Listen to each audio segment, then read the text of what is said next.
Pagpasok ng tatlo ay nakita nila ang napakalaking mapanganib na slime boss. Ngunit matapang na sumugod si Reyes subalit pag-atake ay na-stuck ang espada at napatalsik saka umilag sa mga nahuhulog na asido. At bago ito tamaan ay iniligtas siya ng bida mula sa mga atake ng slime. Saka nakapag-cast na rin si Lola ng malakas na spell na ipinang-atake niya sa Grand Slime kaya natunaw ito. At bago makapag-regenerate ay winasak nila ang core para tuluyang matalo. Tapos kinuha nila ang mga slime fluids para ibenta subalit may mga naunang pumasok pero ayos lang kay Lola.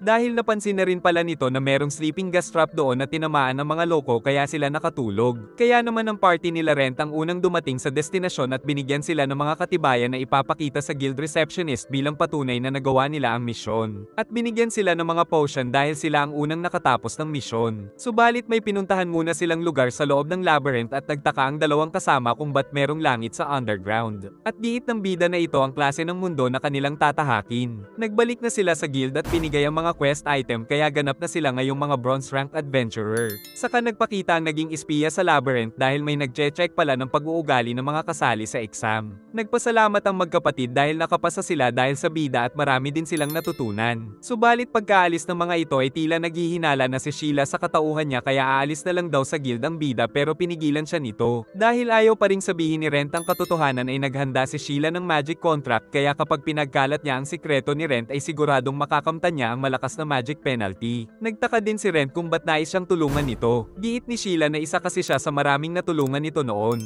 Kaya pinakita niya na ang mukha at sinabi ang tunay na nangyari sa kanya. Ngunit di natakot si Sheila at mas lalo pa siyang nais tulungan nito. Kaya naman dinala niya si Sheila sa bahay ni Lorraine upang makapag-usap sa kondisyon ni Rent na isa na ngayong monster na ang paboritong kainin ay tao kaya nagkaroon ng kaunting tensyon. Pero pinakita ni Rent na tumitikim siya ng dugo ni Lorraine para mapakalma ang sarili. Kalaunan ay nalaman pa ni Sheila na nag-evolve na si Rent na isang lesser vampire o tinatawag na troll. Saka nagbabala din si Sheila dahil si Rent daw ang pinagbibintangan na kumukuha sa mga nawawalang baguhang adventurer kaya kailangan niya munang mag-lay low. Ilang araw ang lumipas ay natutulog pa si Lorraine pero umalis na ang ating bida. Kinuha niya muna ang espada ngunit nakilala na rin siya ng blacksmith. Tapos ginamit ng bida isa-isa ang tatlong klase ng kanyang kapangyarihan upang masubukan kung angkop ba ang espada sa kanya at hindi naman siya nabigo dito kung saan tumubo pang halaman sa ginamitan niya ng divinity kaya hiningi ito ng blacksmith. Subalit nais pa ng bida na subukang pagsabayin ng tatlong mahika niya kahit na maaari niya itong ikamatay. At ang pinagamit sa kanya ay ang mas mahinang espada para kahit mawasak ay ayos lang. Sunod ay pinagsama niya na ang tatlong magic kaya yumayanig ang paligid at pag-atake ay naging abo ang espada at naging hugis bilog ang kahoy. Pinangako naman ng blacksmith na matibay ang ginawa niyang espada pero wag daw nitong gagamitin ang tatlong pinagsamang magic upang hindi rin ito maging abo. Sa paglalakad ay nakita ni Rent ang isang lalaking pilit na humihingi ng tulong sa balbas erong adventurer pero ayaw nito kaya binigyan na lang ng bida ng salapi at pinalayas ang loko. Saka nakiusap ang lalaki na patayin niya ang Master of the Lake. Saka napapadalas na daw ang paghingi nito ng sakripisyo kaya marami na ang nakakain at ang sunod daw na sakripisyo ay ang kapatid niyang babae na si Ameris. Nagtungo sila sa village ng lalaki at nakita ang ex na nilagay daw ng mga tauhan ng Master of the Lake na palatandaan na kailangan nilang ialay ang isang babae sa pamamahay na ito. Subalit nang pumasok si Ryan Tos ay narinig niya ang pagtatalo ng magkapatid dahil sa talas ng kanyang pandinig. Saka lumabas ang dalaga at pinapauwi na si Rent dahil isa daw itong tradisyon pero ayaw umalis ng bida. Kinabukasan ay nakita ni Rent ang mga merchant na bumibisita sa lugar. At nang dumating si Ryan Tos ay pinaghinalaan ni Rent ang mga merchant. Nalulungkot ang mga kasama ni Ameris dahil gagawin na siyang alay. At pagsapit ng gabi ay dumalaw ang bida at sinabi na gagawa siya ng paraan dahil ito na lang ang natitirang pamilya ni Ryan Tos. Nagsimula na ang ritual sa pagsasagawa ng alay kaya naglakad si Ameris patungo sa Master of the Lake at sinamahan ito nila Ryan Tos at Rent sa ilog.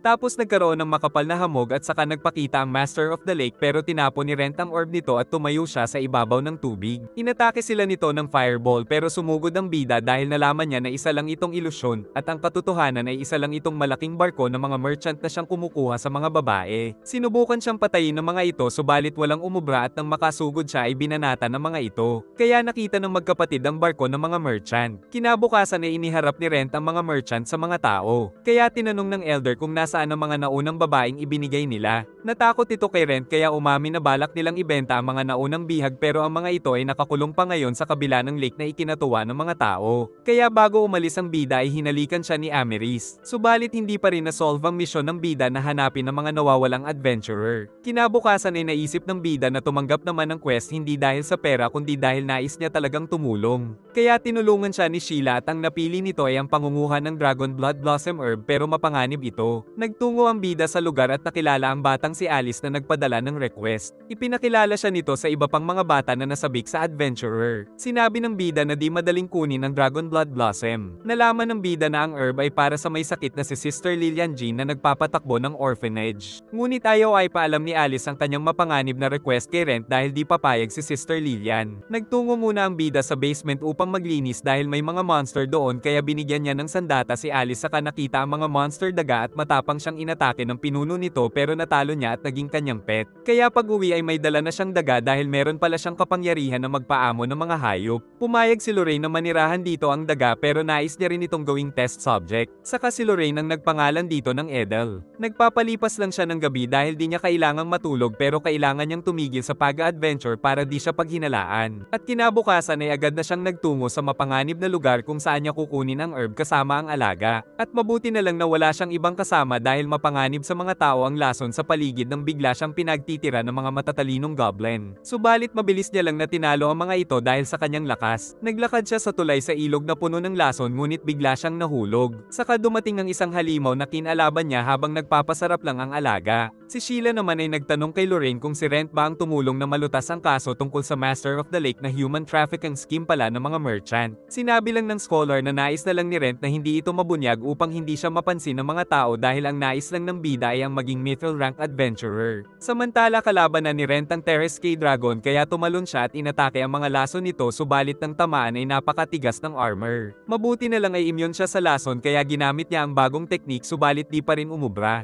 Dahil dito ay sumugod ang alagang si Edel gamit ang divinity magic ng amo at sinadya nitong magpakain. Nakita ni Rent na nasasaktan dito ang monster saka isinukan nito ang alaga na sinalo ng amo. Kaya nag-enchant si Rent ng divinity sa sword saka sumugod at umilag-ilag. Saka tumalon at umatake at sobrang effective nga ng divinity. Kaya ibinigay niya na ang buong lakas hanggang sa tuluyang maputol ang ulo nito dahil nalaman niya ang kahinaan nito dahil kay Edel. At dahil napakalaki nito ay hinigop niya muna ng magic item. Saka nakarating na siya sa napakaraming kinaroroonan ng kailangan niyang Dragon Blood Blossoms subalit naramdaman niyang may dumating. Giit nitong kailangan niya rin ng Dragon Blood Blossoms. Kaya magkasabay silang namitas ng mga ito at sinabing kailangan kasi ito ng kanyang master. Dagdag pa ng elf na naghahanap sila ng pwedeng bigyan ng request. Saka nagpakilala ito na si Isaac Hart at makikilala daw niya ang master kapag sasabihin na nila kung ano ang kanilang request. Nang magbalik ang bida ay namangha ang matanda dahil wala siyang pinsala. Nagsinungaling si Rent na isa talaga siyang mithril rank adventurer kaya sa susunod ay bibigyan daw siya ng discount ng matanda. Pagbalik sa guild ay nagulat si Sheila sa balita na natalo nito ang Terrace K monster pero ayaw ni Rent na mapansin ng mga tao. Nagtungo sila kay Dario para magpatulong mag-dismantle ng natalo niyang monster. Saka nagtungo sila sa tagong lugar at doon inilabas ng bida ang malaking halimaw na ikinamangha ni Dario dahil walang galos ang shell nito kaya nalaman nitong pinatay ito ng bida sa isang atake lang. At hihintayin na lang ito ng bida na matapos katayin. Dahil sa achievement na ito ni Rent ay naisip ni Sheila na kasing lakas na ng mga silver rank adventurer ang bida.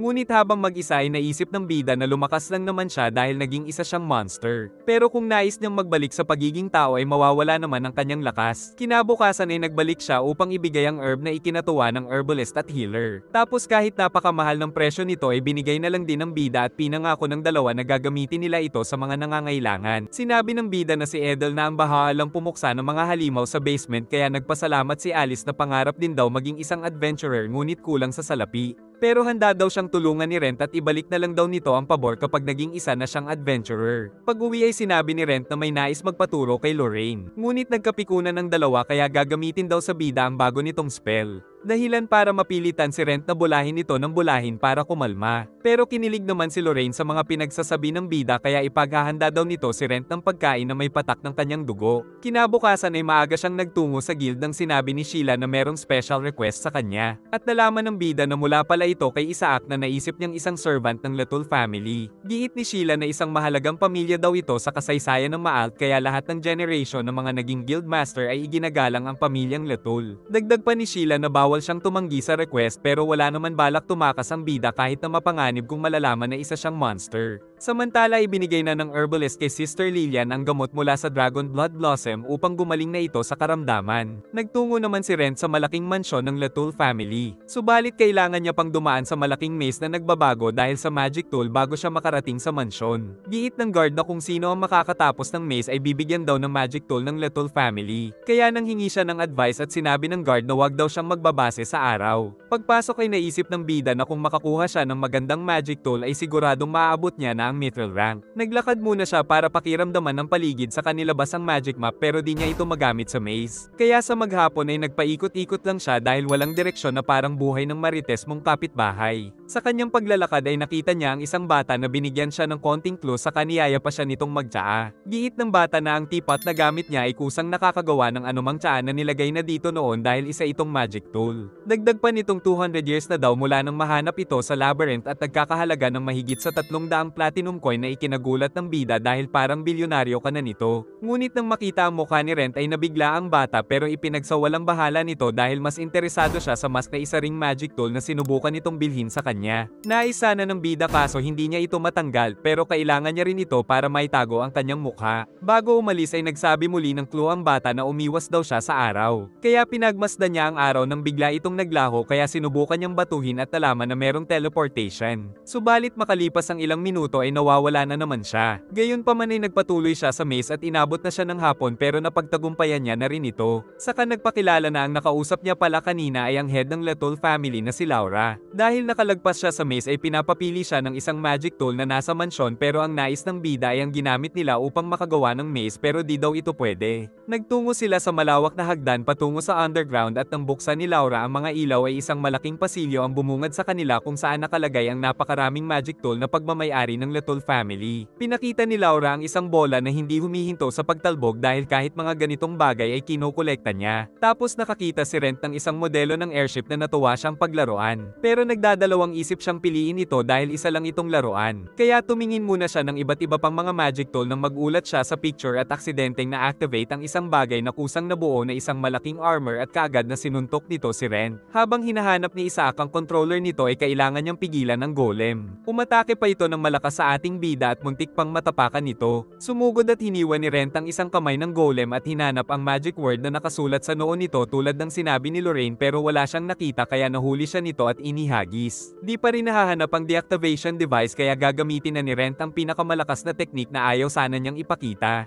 Saka sumugod ang golem ngunit pinatigil na ito ni Laura dahil nahanap na nila ang controller saka humingi ng paumanhin kay Ren. Nagtungo na sila sa iba pang monster drops nang makuha ng isang lalagyan ng atensyon ng bida. Giit ni Laura na ito ay dugo ng isang vampire. Dahil sinasabi daw na pag uminom ka ng dugo nito ay magiging isa ka ring vampire pero isa lang daw itong haka-haka dahil namatay daw at nabaliw ang karamihan sa mga sumubok na uminom nito. Marami din daw ang mga hari na naghahangad nito kaya ito ang pinili ng bida. Pinakita ng bida kay Lorraine ang drone na binigay sa kanya. Bago pala siya umuwi kanina ay sinabi ni Isaac na sa tuwing magde-deliver siya ng Dragon Blood Blossom ay bibigyan siya ng sapat na kabayaran. Samantala inihanda na ni Isaac ang gamot para sa master. Habang si Ren ay nag-iisip kung isusugal ba niya ang buhay sa pag-inom ng vampire blood para mag-evolve. Ayos lang daw kay Lorraine na manatiling undead si Ren pero alam niyang isusugal ng bida ang buhay upang lumakas at gumanda ang kanyang itsura at upang makuha ang mithril rank adventurer. Kaya tinanong ng dalaga kung ba't nais niyang makamtan ng highest rank. Sagot ng bida na nais niyang magkaroon ng kakayahan na pigilan ng mga trahedya.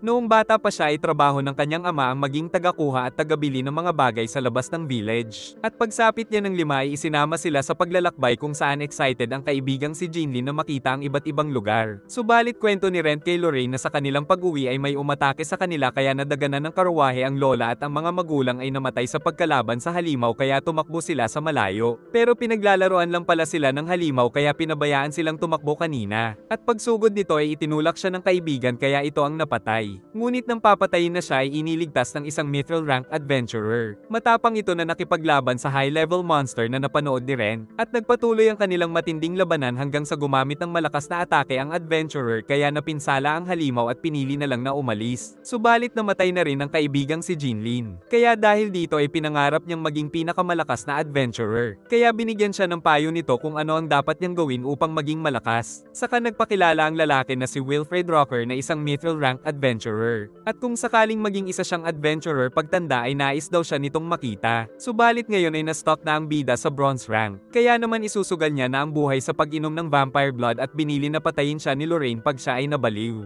Nilaklak ito ng bida at bigla nitong hindi makontrol ang katawan, saka na naginip na siya ay nagiging isang halimaw. Pero dahil sa boses ni Lorraine ay kumalma siya at nalabanan ang masamang dulot ng vampire blood. At nang magising ang bida ay una niyang nakita si Lorraine na nagbabasa tungkol sa mga vampire dahil tagumpay ang kanyang evolution sa isang vampire. Nagkaroon siya ng pakpak pero napapaliit niya ito kaya ngayon ay pwede na rin siyang magpakita sa mga tao. Meron din siyang maliliit na mga pangil at nagkaroon ng red eyes. Saka sinabi ng dalaga na natutuwa siyang muling makita ang pagmumukha ng bida. At pagkatapos na magbonding ng dalawa ay magsisimula na muli si Rent na magpalakas na suportado ni Lorraine.